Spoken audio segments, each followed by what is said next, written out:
Hopefully it will be productive. Any concrete outcomes to expect? After the meeting.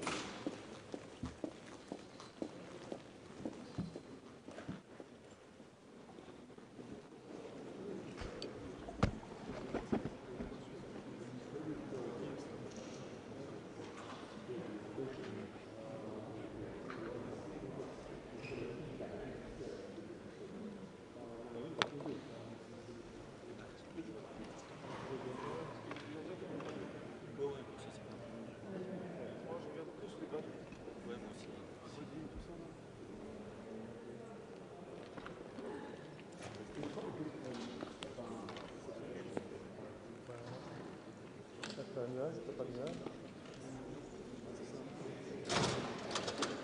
Là, il y a un nuage. Hein.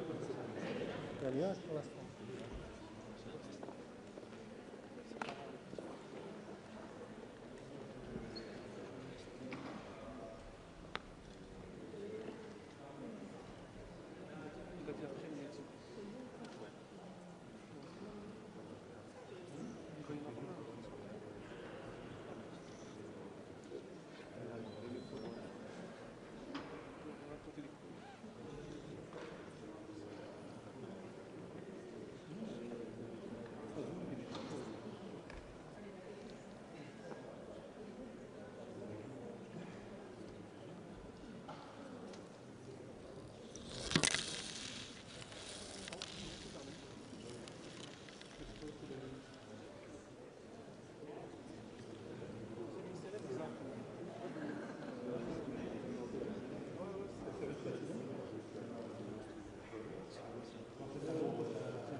vais les avoir au téléphone aussi.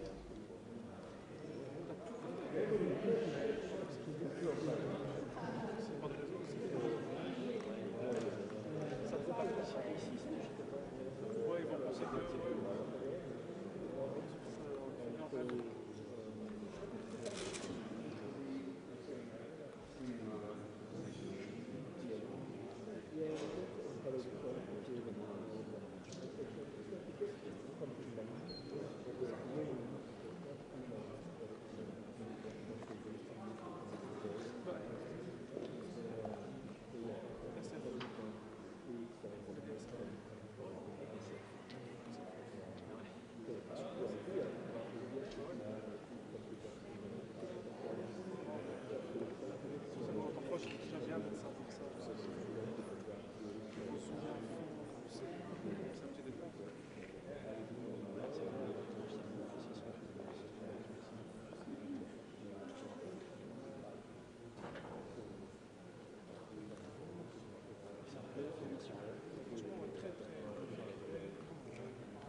Good afternoon, everyone, distinguished media.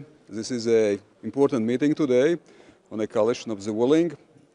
I believe that we have a clear goal, the goal supporting Ukraine unwaveringly, supporting Ukraine through strengths, so the peace through strengths, so it must be just and sustainable, and that's why, of course, we appreciate also the leadership of UK and France, gathering us, assembling us, here the ministers who will be providing also guidelines to our military.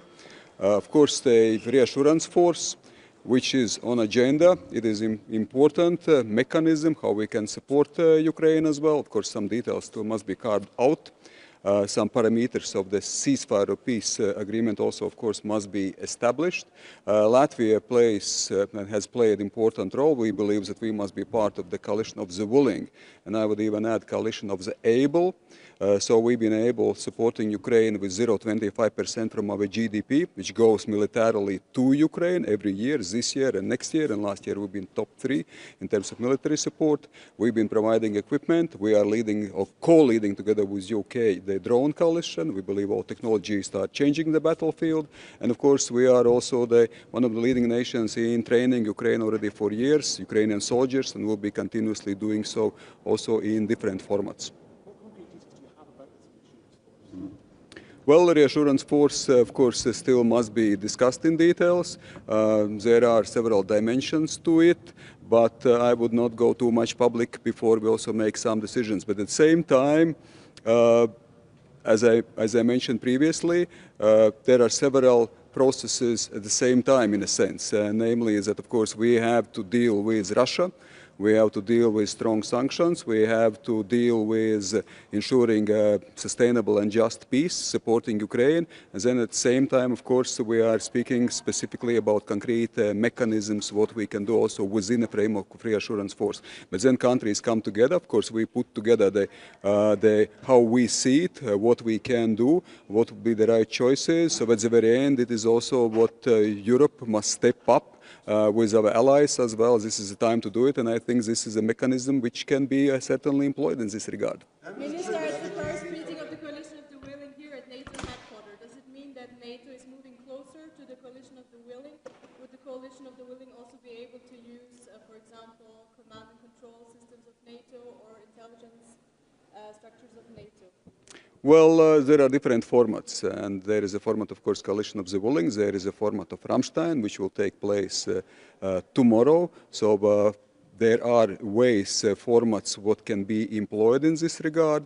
It is not a NATO mission in any way. So yes, it takes place in a NATO building, but at the very end, this is a coalition of 30 countries with different regional perspectives as well here.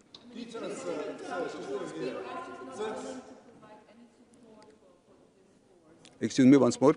According to some reports, media reports, the U.S. is willing, reluctant to providing any support for this force. So is it possible to put it together without any U.S. support? Well, let's face it. Let's not underestimate what Europe and European partners have. We are strong economically. We are developing, of course, our capabilities in military terms and defense terms. I think everyone understands also that it goes hand in hand. More military financial investment in our defense also means that we can also organize things, coordinate things, and also support Ukraine more efficiently. So these are by the framework. Within the EU white paper, of course, it is about what Europe can do itself, but it is about also porcupine strategy supporting Ukraine. So what do I mean by this? We can do a lot ourselves. We can do a lot as European nations.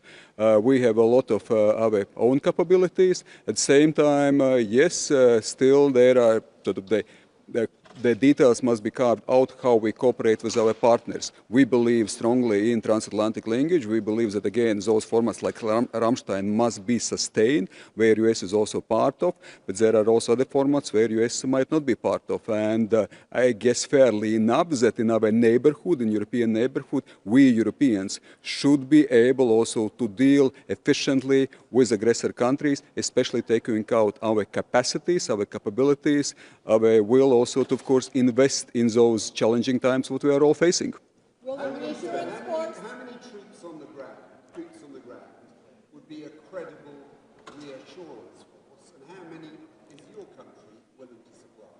Well, there are of course still discussions also on specifics. As I said, I will not go perhaps into the details. Yes, there are countries which are now also discussing, considering nationally what they can contribute. Of course, contributions are extremely important. We must remember that Europe have all around 2 million soldiers, so 2 million under uniform. So we can actually do a lot. Another question is how efficient we are, how able we are to put together mobile forces. But again, this is a wider context. What is a peace agreement or ceasefire framework? So there are a number of pieces of puzzle which we should put together. There is certainly the will. That's why the reassurance force is being discussed, what specifically we can do. And Latvia, yes, we consider potentially also, of course, contributing. But once more, it is connected, it's related specifically to the peace agreement or ceasefire parameters.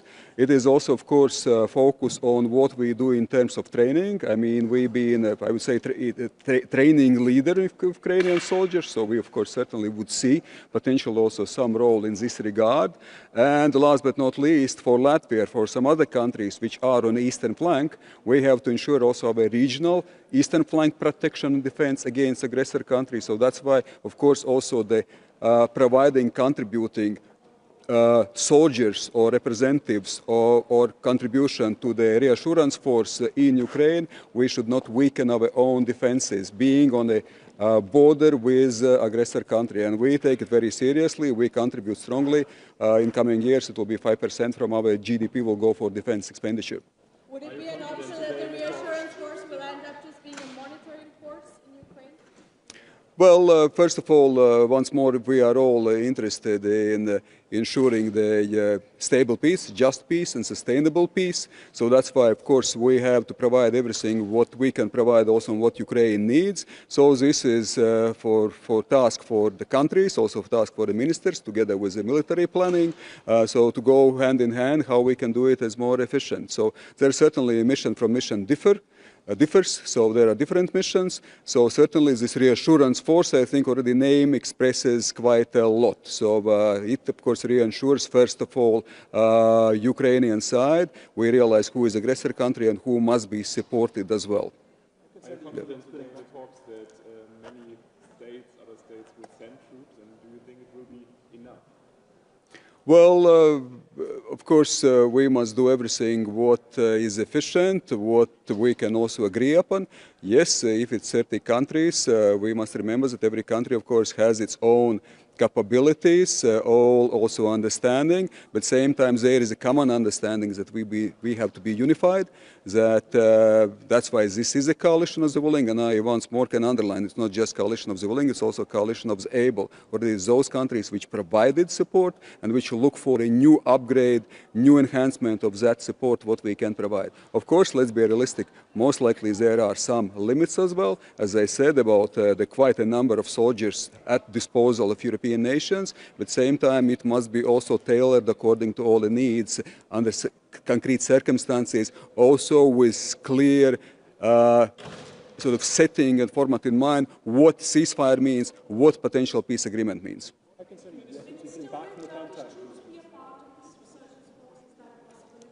Well, that certainly, first of all, must be addressed to the Turkish authorities. So I would not speak on behalf of Turkish authority in this regard. So I can speak on, I can speak on. Well, of course, it is discussable.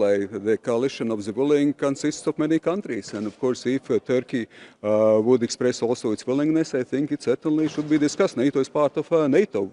Turkey is our ally. Turkey is our NATO partner.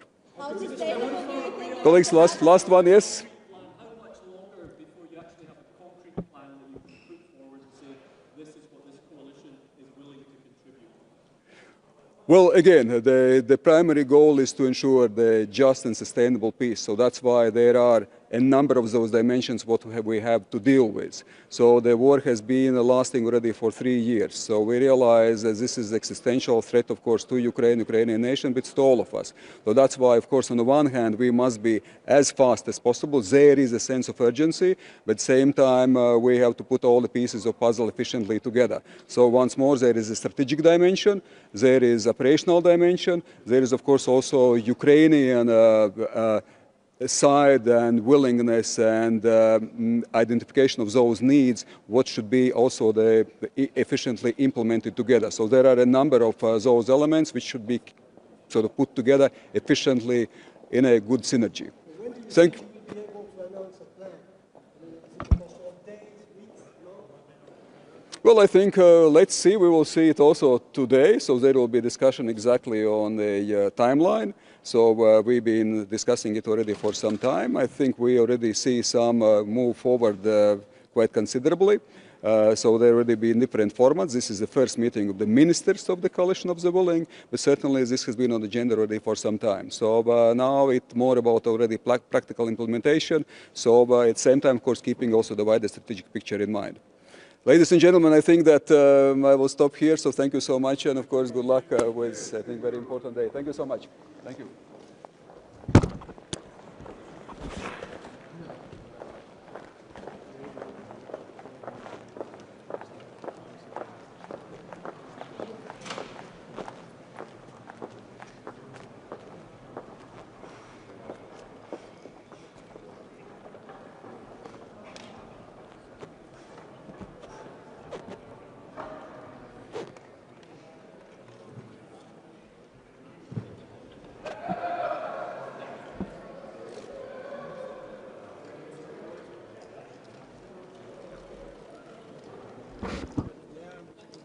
Hi, good afternoon. Just shortly from the Finnish perspective, this is an important meeting, first meeting with defense ministers in a coalition of willing.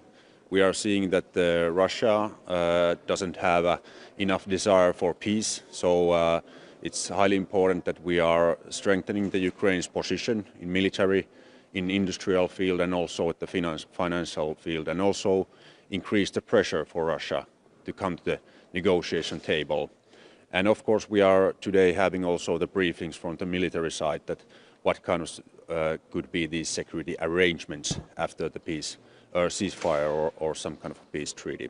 What concrete details do you have about the coalition of the willing, this reassurance force? How many troops would you need? Well, we are hearing today more detailed briefings about that. What is the amount of troops or capabilities, what is needed? But the main focus must be that Ukraine's armed forces are the top one priority now to strengthen up. That's their key security guarantee, that we have to even more strengthen their army and defense industry after the ceasefire.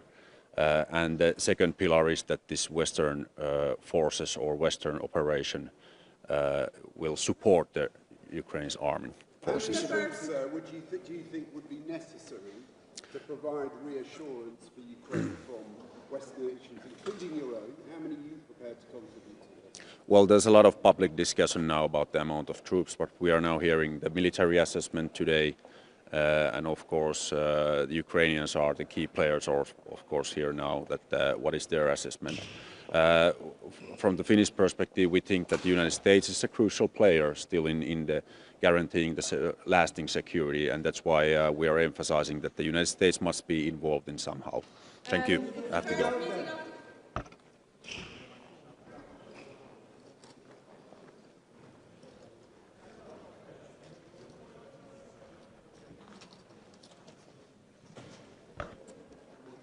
Good morning, good afternoon, everybody. Very nice to be here back at the NATO HQ. As you know, we're having a coalition of the willing meeting this afternoon, and then we have the Ukraine Defense Contact Group meeting tomorrow. Sweden, of course, announced now its second package to Ukraine just very recently. This is our biggest package, so in the last 30 days we've been providing the Ukrainian with commitments for over 3 billion euros. Our focus is now very clear. It's on supporting the Ukrainians as much as possible. We're front-loading our support to Ukraine as well to put them in such a good position as possible in order to, if they want to negotiate. It's the first meeting of the Coalition of the Willing here at NATO HQ. Does it mean that NATO is moving closer to the Coalition of the Willing? Would it be an option that also NATO control structures or intelligence structures will actually be used for missions of the Coalition of the Willing? I expect that's one of the things that's going to be deliberation over right now. It's a little bit at the early stages. This is the first time that the defense ministers meeting. Of course, the heads of state and governments and our CHODs has been meeting as well. But this is an important aspect also to the defense ministers meetings as well. And I hope to have more answers after the the meeting. Minister, how soon do you think this market meet? How soon could it start? I think that's a bit early to tell as well. From the Swedish position, we said it's important with some form of US engagement. I think it's important to make an assessment how this will affect NATO's other DDA activities, defense and deterrence activities, and of course there had to be some sort of rules of engagement. But once again, it's a bit early to tell, and our focus predominantly right now is on supporting the Ukrainians as much and providing the Ukrainians with the new support packages. That's our key focus right now. First French proposal. Sorry, sir. Are you confident that enough states will participate in the peacekeeping forces? Well, I think there's strength into numbers, and that's good. The more that do contribute, as I say, I don't exclude the possibility that Sweden is going to participate. But there's a number of questions that we need to get clarified, and I think there's several things that has to be sorted out before we can make any kind of commitment. Sir, what do you think would be a credible reassurance force in terms of numbers? Are you talking about tens of thousands? I mean, we know the Ukrainians would like hundreds of thousands, but do you think 20, 30 would be enough? And do you think there'd be enough countries contributing? I think there's helpful if there's a clarity of what that mission would entail and what it would do if we were peacekeeping, deterrence, or reassurance. I think that depending on the volume will based on what objectives, and I think that the rules of engagement would be another thing that would be very important to get clarified. But all right, thank you. Sweden is willing to contribute, correct? We don't exclude the possibility that Sweden contributing. That's correct.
Some parts this morning. Good afternoon. It's good to be here. This is the first time we have the coalition of the willing in the format of defense ministers.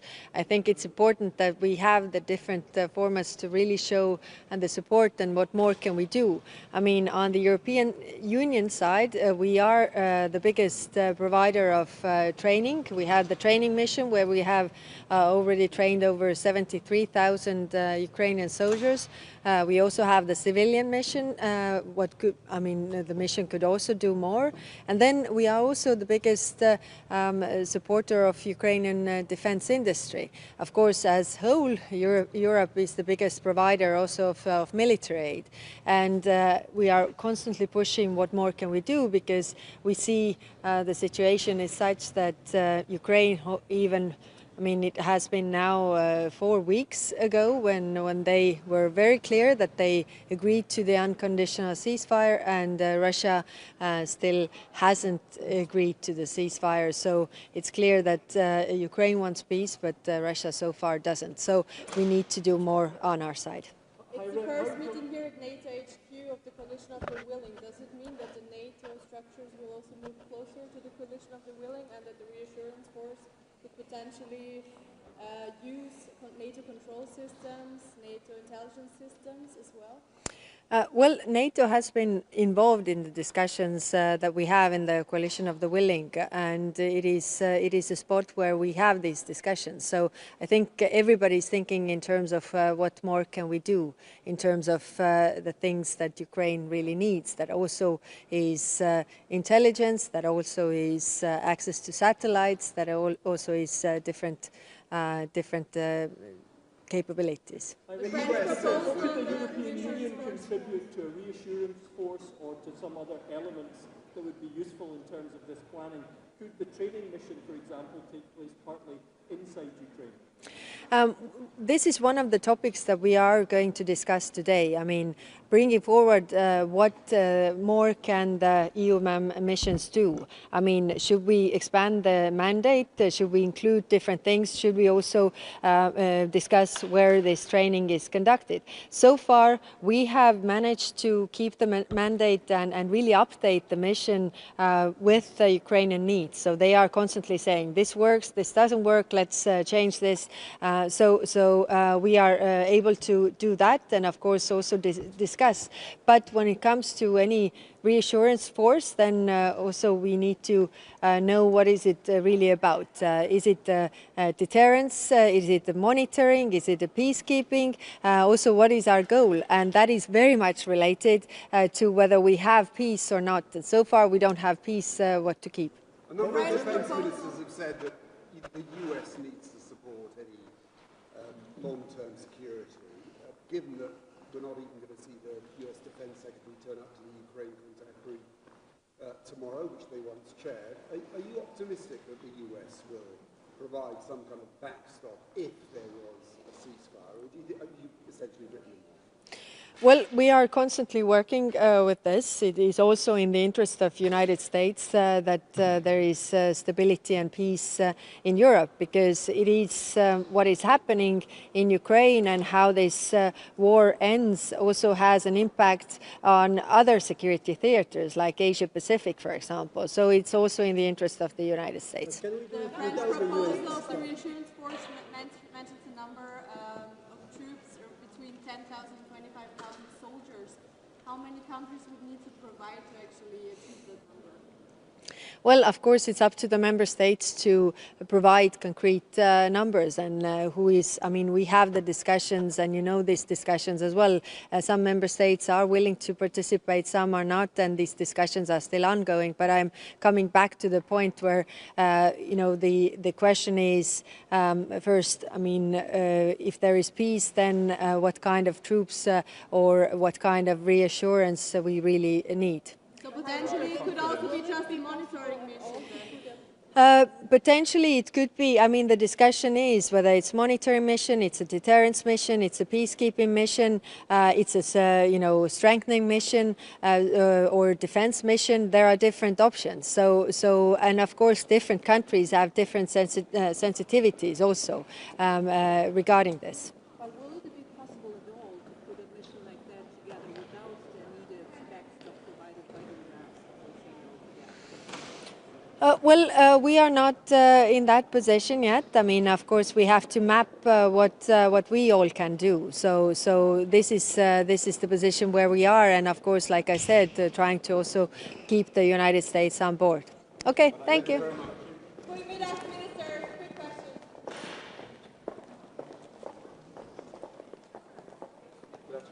Hi. So what are you expecting today on the discussions on the reassurance force? Macron was mentioning troops between 10,000 and 25,000 soldiers. Is this something that is discussed today? How many countries would provide? Would the Netherlands be able to contribute? No, I think it's important after the military planning that has taken place over the last weeks that we have a political discussion today. That's also indeed about what is the potential mission, what is going to be the goal, what is the mandate, what would we do on the different scenarios, for example, if there would be any escalation regarding Russia, also how is it related to a potential monitoring mission. I think it's important to discuss those very key and fundamental questions. And of course, for some countries, it's clear what they are willing to do. For the Netherlands, we need to go through a political approval process first. So for us, it's important that there is a clear picture on what such a mission would entail. And then we can also have our national decision-making process first within the government and then also with our parliament. Do you think Europe is strong enough? Sorry. Sorry, just very quickly, how successful do you think a reassurance force would be without that backstop support from the US? It really depends. So of course, to have the US on board, also when it comes to some enablement, I think it is important. And of course, it is good if the United States is very explicit about its support and backstop. But it really depends on the mission, to what extent the US involvement is needed. So we need to discuss that in more detail. So you're first. What do you think, how many troops would be needed to provide a good peacekeeping mission? It really depends on the mission. So you use the word peacekeeping mission. It's a very different definition than a assurance mission. So it really depends on the goal of the mission, and also it really depends on the goal of the mission how much resources you need. Do you think we can do it without the US backstop? Are we credible enough without them? I think it's very important to have the United States on board. But then it also needs to be clear what type of mission and what we ask from the United States, and that's what we will discuss also today. What is the signal that the coalition of the willing is meeting at NATO HQ today, not in Paris or London? I think it is important also to show, of course, that there, regardless of what type of mission it's going to be, that there is a connection to NATO, because we need to work on security guarantees for Ukraine, and at the same time make sure that we keep our collective defense and deterrence through NATO, and that it's as strong as ever. So, of course, there's always a connection. How many more meetings do you need, sir?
Thank you last time for putting his mic on.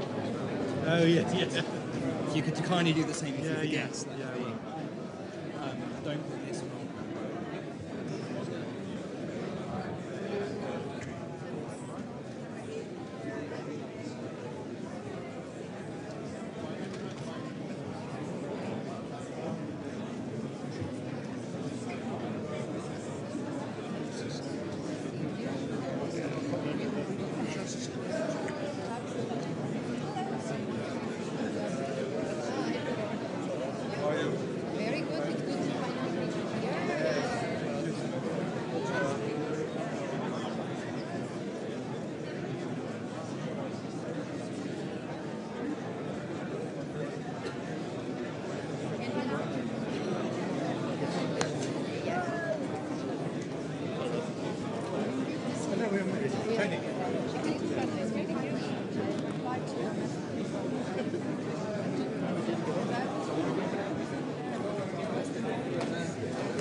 The earpiece on once the cameras have departed. Yes. Otherwise it's all through the microphones. Okay, no, press that to speak.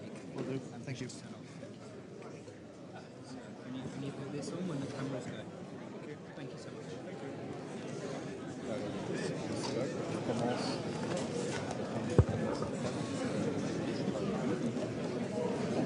So we've got en 3 ans est habitué à être au bout d'avance.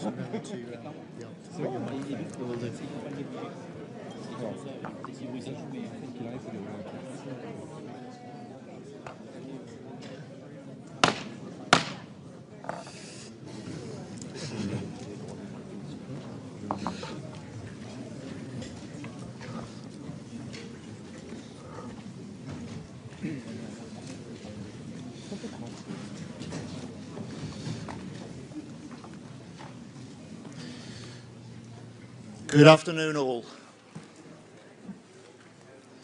Good afternoon, and can I start by saying, alongside my good friend, Minister Sébastien Lecornu, a huge thank you to you all for being here, for attending what is the first Defence Ministers meeting of the Coalition of the Willing for Ukraine.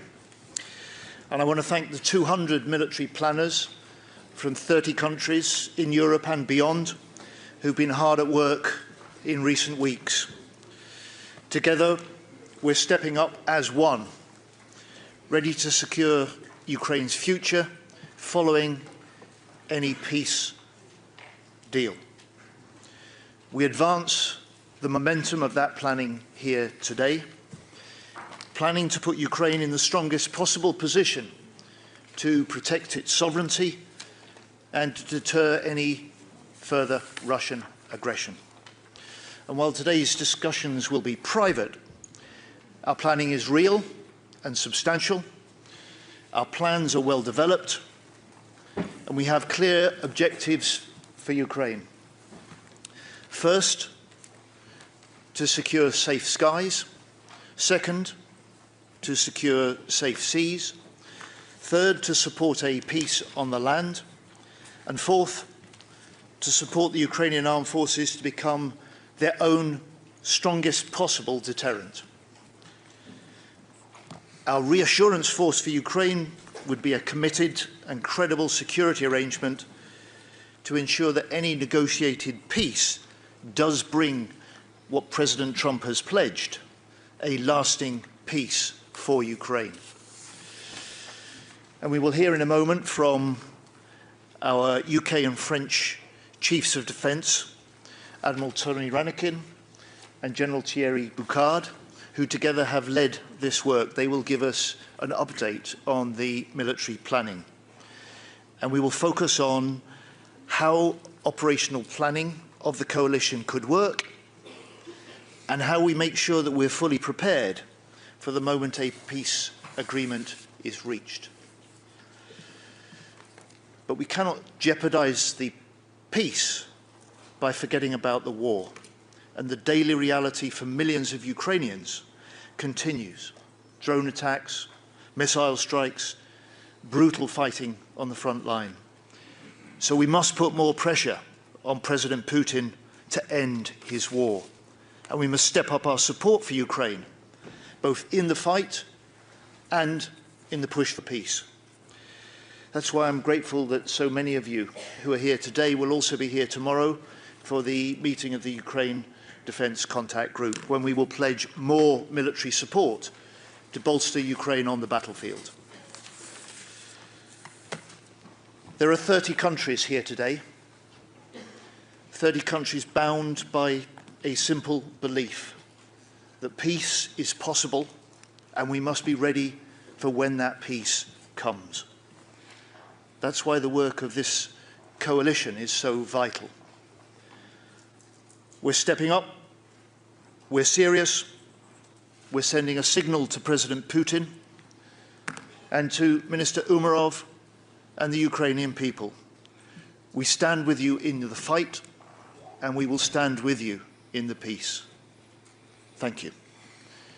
Now, if I may ask the media to leave, we will then turn to Minister Lecornu and get on with the meeting.